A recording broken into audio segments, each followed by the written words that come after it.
Salut les troisièmes. Aujourd'hui, je vais vous parler du crible d'Ératosthène.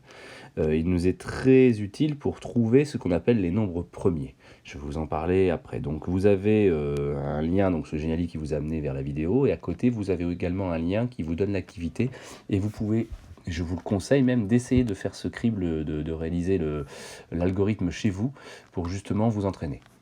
Sur la méthode qui est proposée, hein, l'étape 1, on vous dit de barrer le chiffre 1. Donc c'est ce que l'on fait. D'accord ?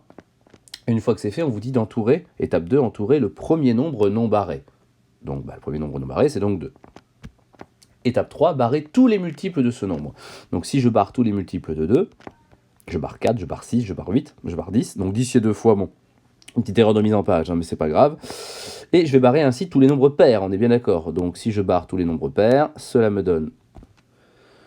Je barre toute cette colonne-là,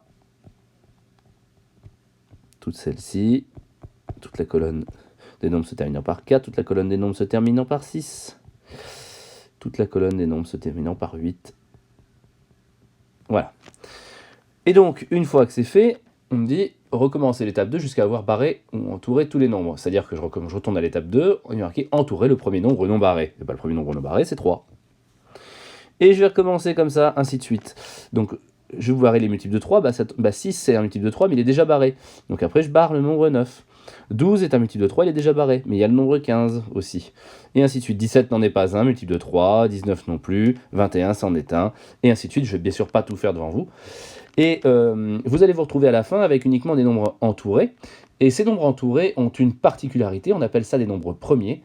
Ce sont des nombres qui ont exactement deux diviseurs, c'est-à-dire ils n'en ont pas qu'un seul, ils en ont deux, exactement deux, qui sont 1 et eux-mêmes. Par exemple, 2 est un nombre premier, il n'a que deux diviseurs, 1 et 2. 3 est un nombre premier, il n'a que deux diviseurs qui sont 1 et 3. D'accord ? 2, c'est le seul nombre premier pair, on est bien d'accord. Et 1, le chiffre 1, n'est pas un nombre premier parce qu'il n'a qu'un seul diviseur, c'est 1 lui-même, mais il n'a pas 1 et lui-même, il n'a que 1. D'accord ? Donc voilà, et tous ces nombres-là ont d'énormes propriétés en arithmétique. Alors on va seulement en voir quelques-unes au travers de la leçon que vous allez apprendre.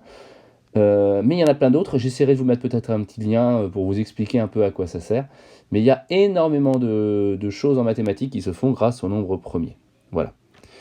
Je vous laisse contrôler la liste que vous allez obtenir grâce à la leçon. D'accord ? À bientôt.